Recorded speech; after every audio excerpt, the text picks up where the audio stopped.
स्वागत है आप सभी का फिर से एक बार ओपन लाइव स्टडी। दोस्तों ओपन लाइव स्टडी के माध्यम से आज हम लोग बात करने वाले फॉरेस्ट और फॉरेस्टर के लिए दोनों के लिए इंपॉर्टेंट बैच जो कि लगातार हम लोग बात करने वाले हैं एग्जाम के उस दिन तक चलेगा जिस दिन तक आप लोग एग्जाम नहीं हो जाता। एक्चुअली बात कर लेते हैं ये एग्जाम आपको 51 वीडियो में पूरे वीडियो को प्रोवाइड करने वाला हूँ। मैं 51 वीडियो में आप लोगों को सारा वो भी प्रॉब्लम मैं दूर करने वाला हूँ जो भी आपको दिक्कत आ रही है। अगर कोई भी परेशानी अगर प्रॉब्लम आ रही है अभी भी बताने के उपरांत ही तो आप कमेंट सेक्शन में कमेंट कर सकते, कमेंट खुली हुई है, या आप टेलीग्राम ग्रुप ज्वाइन कर सकते हैं, डिस्क्रिप्शन बॉक्स में दिया गया लिंक है। तो यह सेट नंबर 9 है। ऑलरेडी हम लोगों ने 8 सेट कर रखे हैं जिसका लिंक आपको मिल जाएगा, साथ ही डिस्क्रिप्शन बॉक्स में बहुत सारे लिंक है, चेक कर सकते हैं। बिहार पुलिस के लिए भी बैच चलाया जा रहा है जो कि रोजाना 12 बजे से प्रोवाइड की जाती है। साथ ही बिहार एसआई के लिए भी बैच चला जो 6:30 बजे से प्रोवाइड की जाती है। सभी बॉयज आपको ज्वाइन कर सकते हैं। तो यहाँ पे आपके लिए इंटरेस्टिंग क्वेश्चंस और इंटरेस्टिंग जवाब भी आपको मिलेगा। हर एक चीज़ आपको ऑप्शन वाइज देखने को मिल जाएगा। एग्जाम हॉल में जैसे क्वेश्चन पूछता है उसी प्रकार से हम लोग इसमें क्वेश्चन कवर करने वाले हैं। तो चलिए वीडियो को स्टार्ट कर लेते हैं। क्वेश्चन आपको बोर्ड पर लगा हुआ है, क्वेश्चन का आंसर करते हैं। आप लोगों से रिक्वेस्ट है कि पहले वीडियो को पॉज कीजिए, आंसर कीजिए, फिर आगे बढ़िए। क्वेश्चन है यहाँ पे, नीचे दिए गए वाक्यों के एक उपयुक्त शब्द चुनिए। एक उपयुक्त शब्द क्या चुनना है? तो पुरुष एवं स्त्री का जोड़ा बताना है। तो पुरुष और स्त्री का जोड़ा क्या कहलाता है? सभी को पता है कि इसको हम लोग दंपति कहते हैं। तो यहाँ से आपका बी नंबर ऑप्शन बिल्कुल कॉलेज रहता है। ऐसे क्वेश्चन से आपको पूछते हैं भाई बहन, तो उसको रिलेशनशिप हो उसको कह सकते हैं। तो यहाँ से आपका बिल्कुल बी नंबर ऑप्शन आपका बिल्कुल सही हो जाते हैं। अगले प्रश्न की ओर चलते हैं। तो अगला प्रश्न आपके बोर्ड पर लग चुका है। क्वेश्चन है, निम्नलिखित में से किस वाक्य को अकर्मक क्रिया कहते हैं? आप ध्यान दीजिएगा। अकर्मक क्रिया, सकर्मक क्रिया जैसे क्वेश्चन आपको एग्जाम हॉल में देखने को मिल जाते हैं। जैसे कि अभी मैं बताता हूँ। सेकंड नंबर ऑप्शन था, कह रहा है कि अकर्मक क्रिया के बारे में बता रहा है। तो अकर्मक क्रिया क्या हो जाएगा? तो यहाँ से आपको गेहूं पीस रहा है, अकर्मक क्रिया है। सकर्मक क्रिया क्या हो जाता है? अगर मैं लगा देता यहाँ पे मैं गेहूं पीस रहा हूँ तो ये सकर्मक क्रिया हो जाता है। सिंपल। मैं बालक को जगाता हूँ मतलब सकर्मक क्रिया है। मदन गोपाल को हंसा रहा है मकर सकर्मक क्रिया है। राम पत्र लिखता है, मतलब इसमें कहने का मतलब कर्ता इसमें मौजूद है कि काम कोई न कोई कर रहा है, लेकिन गेहूं पीस रहा है क्या है? अचानक ही मतलब काम हो रहा है, कौन कर रहा है कुछ पता नहीं। नेक्स्ट प्रश्न बात कर लेते हैं यहाँ पे अगले प्रश्न की ओर। अगला प्रश्न आपके बोर्ड पर लग चुका है। निज भाषा उन्नति अहे सब उन्नति को मूल पंक्ति को किसकी लिखी है, किसकी रचना है, ये बात कह सकते हैं। अब कौन सा? तो निज भाषी उन्नति अहे, यह एक पोएम हो गया। और यहाँ पे बात कर लेते हैं एक प्रकार के कविताएं और इसका कवि का नाम बताना है। तो यहाँ पे थर्ड नंबर क्वेश्चन का आंसर क्या हो जाता है? तो यहाँ पे भारतेंदु हरिश्चंद्र आपका बिल्कुल सही हो जाते हैं। भारतेंदु हरिश्चंद्र आपका बिल्कुल सही हो जाते हैं। नेक्स्ट प्रश्न की बात कर लेते हैं। यहाँ पे अगला प्रश्न यहाँ पे प्रकार के दिए गए हैं कि सही युग्म को छांटना है। यहाँ पे 3 गलत दिए हैं, एक सही है।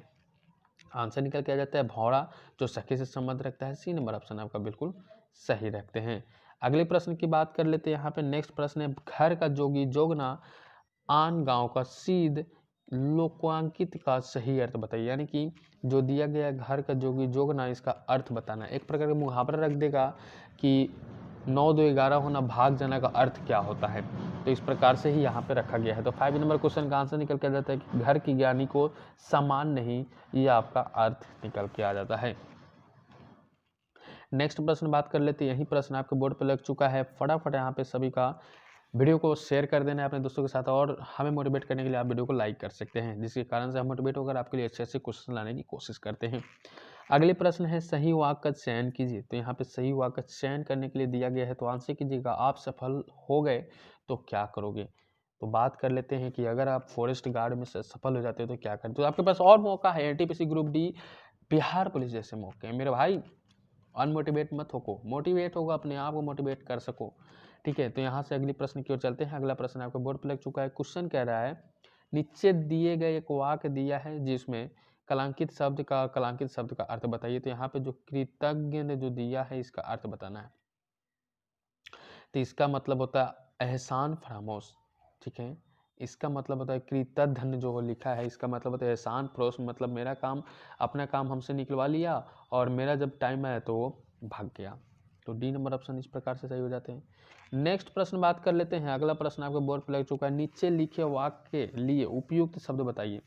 यानी कि किसी के गुण दोष का सम्यक रूप विवेचन कीजिए। किसी के गुण रूप का सम्यक विवेचन करना है। तो 8 नंबर क्वेश्चन का आंसर क्या हो जाता है? तो 8 नंबर क्वेश्चन का निकल के जाता है समालोचन। ठीक है, समालोचन आपका बिल्कुल सही हो जाते हैं। ठीक है, तो यहाँ पे 8 नंबर क्वेश्चन का आंसर क्या हो जाता है, समालोचन आपका सही हो जाते हैं। नेक्स्ट प्रश्न की ओर चलते हैं। अगला प्रश्न बात कर लेते हैं। यहाँ पे अगला प्रश्न है, पैर फैलाकर सोना मुहावरे का सही अर्थ क्या होता है। पैर फैलाकर सोने का मतलब क्या होता है, पैर फैलाने का सोने का मतलब क्या होता है। तो बात कर लेते हैं यहाँ पे 9 नंबर क्वेश्चन की ओर। 9 नंबर क्वेश्चन का आंसर क्या हो जाता है, 9 नंबर क्वेश्चन का आंसर क्या हो जाता है, तो आंसर कीजिएगा। 9 नंबर क्वेश्चन का आंसर निकल के आ जाता है सभी के समक्ष, निश्चित होकर सोना। बिल्कुल निश्चित होकर सोना का आंसर हो जाता है। यानी कि पैर फैलाकर सोना का मतलब है टंगड़ी पसार कर सो जाओ, यानी कि मुझे कोई चिंता नहीं है, रिजल्ट आ गया, जॉब लग गया, अब क्या फिक्र है भाई, अब तो शादी करो, मौज करो, ठीक है ना, शादी तो करोगे ना, बिल्कुल। नेक्स्ट प्रश्न की बात कर लेते हैं। यहाँ पे आजन्म का शब्द का समास बताइए, यानी कि बात कर लेते हैं आजन्म शब्द का समास बताना है। बात को समझे, जैसे कि कहने का मतलब है आजन्म, यानी कि मतलब इसका समास बताना है। तो 10 नंबर क्वेश्चन का समास बताइए। समास हो जाता है अव्ययी भाव समास, क्या कहते हैं इसको, अव्ययी भाव समास कहते हैं। ठीक है, यहाँ से आपका डी नंबर ऑप्शन आपका राइट निकल जाता है। अगली प्रश्न की बात कर लेते हैं। अगली प्रश्न है, दिए गए शब्दों का सही अर्थ बताइए।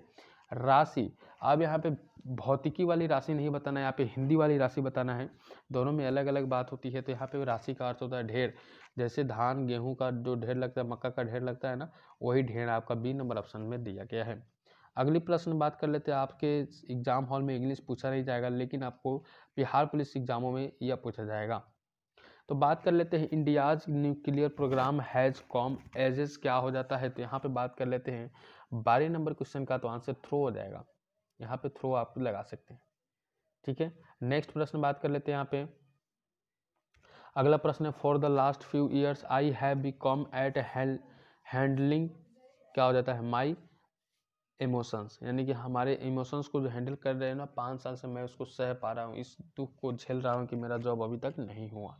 तो इसको क्या कहते हैं, इसको अटैम्प्ट करने के बार में मैं अटैम्प्ट कर रहा हूँ और काम मेरा नहीं हो पा रहा है, सिलेक्शन हो नहीं पा रही है। नेक्स्ट प्रश्न बात कर लेते हैं। पूछेगा इस प्रकार से, एक प्रकार के सैनोनिम्स पूछेगा, सैनोनिम्स और एंटोनिम्स को बताना है। तो यहाँ पे एवोक का सैनोनिम्स क्या होता है, तो कॉल फोर्थ हो जाएगा। सी नंबर ऑप्शन आपका बिल्कुल राइट हो जाएगा, याद कीजिएगा। ये सभी याद करने वाली बातें हैं, इंग्लिश ये सभी जितने भी दिए गए याद करने वाली है। ठीक है, यहाँ से बात कर लेते हैं अगली, कॉन्क्लेव का मतलब क्या होता है। तो यहाँ पे कॉन्क्लेव का मतलब होता है प्राइवेट मीटिंग, इसको कहते हैं, सॉरी प्राइवेट मीटिंग कहते हैं इसको। ठीक है, कॉन्क्लेव लगा दे या प्राइवेट मीटिंग लगा दे, दोनों के दोनों सही हो जाते हैं। नेक्स्ट प्रश्न की बात कर लेते हैं। अगला प्रश्न है यहाँ पे 1917 ईस्वी में कौन सा देश प्रथम विश्व युद्ध से अलग हो गया था। अब बात कर लेते हैं पहले ही, यानी कि जब प्रथम विश्व युद्ध हुआ था ना, उस टाइम एक देश भाग गया था कि भाई हमें इसमें शामिल नहीं होना है, नहीं तो मेरा नाम बदनाम हो जाएगा। तो यहाँ पे 16 नंबर क्वेश्चन का आंसर निकल के आ जाता है। यहाँ पे रूस अपने मैदानी भाग को छोड़कर चला गया, बोला कि हमसे ये नहीं हो पाएगा और आप लोग लड़िए, मैं चलता हूँ। नेक्स्ट प्रश्न की बात कर लेते हैं। वहीं पे 17 नंबर क्वेश्चन का आंसर है, वर्साया की संधि से सर्वाधिक क्षति किस देश को हुई थी। तो वर्साया की संधि से सर्वाधिक क्षति जिस देश को हुई थी उसके बारे में बताना है। तो यहाँ पर 17 नंबर क्वेश्चन का आंसर क्या हो जाएगा, तो 17 नंबर क्वेश्चन का आंसर निकल के आ जाता है जर्मनी, जिसको जर्मनी का देश कहते हैं। ए नंबर ऑप्शन आपका बिल्कुल सही हो जाते हैं। नेक्स्ट क्वेश्चन वही आपके समक्ष रखा गया है, कह रहा है साम्यवादी शासन का पहला प्रयोग कहाँ हुआ। साम्यवादी शासन का पहला प्रयोग कहाँ हुआ। तो बात कर लेते हैं किसके अंदर, इसके प्रकार के 2 क्वेश्चन हैं। एक है काम के अधिकार को संवैधानिक अधिकार का रूप सबसे पहले कहाँ मिला। ठीक है, एक है काम के अधिकार को संवैधानिक अधिकार का रूप सबसे पहले कहाँ मिला। तो बात कर लेते हैं 18 नंबर क्वेश्चन का। तो 18 नंबर क्वेश्चन सभी का बोर्ड पर लग चुका है, यहाँ पे हो जाएगा रूस। क्वेश्चन दोनों में से कोई एक से रख सकती है, ये भी रख सकती है या ये भी रख सकता है, तो दोनों क्वेश्चन आपको देख लेना होगा। ठीक है, सेट लगाते रहिए, बहुत सारे प्रॉब्लम तो ऐसे ही दूर कर दिए जाएंगे। कोशिश किए गए हैं सारे क्वेश्चन अच्छे लेवल के कलेक्ट करने की। अगली प्रश्न है, अक्टूबर 1917 की बोल्शेविक क्रांति का नेतृत्व किसने किया था। अक्टूबर 1917 ईस्वी को बोल्शेविक क्रांति नेतृत्व किसने किया था, किसका, तो बोल्शेविक क्रांति का नेतृत्व जो किया था उसके बारे में बताना है। तो आंसर कीजिएगा लेनिन ने। लेनिन आपका यहाँ से सही हो जाते हैं, लेनिन आपका बिल्कुल करेक्ट हो जाते हैं। अगली प्रश्न की ओर चलते हैं। अगला प्रश्न आपके बोर्ड पर लग चुका है, कह रहा है कांग्रेस इसका चुनाव चिन्ह क्या है। अब कांग्रेस ई का चुनाव चिन्ह क्या हो जाता है, सभी को बताना है। यहाँ पे क्या हो जाता है, हाथ होता है भाई। ठीक है, कांग्रेस का हाथ है राहुल गांधी वाला, याद है ना। अगली प्रश्न की ओर बात कर लेते हैं। अगली प्रश्न, संप्रति के केंद्र में किस पार्टी की सरकार है। तो यहाँ पर भारतीय जनता पार्टी हो जाएगा। क्योंकि पूछेगा क्वेश्चन कि वर्तमान में केंद्र में किसका शासन है। तो भाई सभी को पता है केंद्र में नरेंद्र मोदी दामोदर दास जी का शासन है, जो कि पीएम है, हमारे प्रधानमंत्री हैं। अगले प्रश्न की ओर चलिए, और अगला प्रश्न आपके बोर्ड पर लग रहा है। क्वेश्चन कह रहा है लोकतंत्र का कार्य संचालन किसके अभाव में असंभव है। लोकतंत्र के कार्य संचालन में किसके अभाव में असंभव है। तो ये जो अब कहते हैं ना किसी के अभाव में असंभव है, मतलब अगर नरेंद्र मोदी नहीं रहेगा तो देश नहीं चल सकता। देश तो चलेगा लेकिन जैसा अच्छा से चल रहा है वैसा नहीं चल सकता। तो राजनीतिक दल हो जाएगा।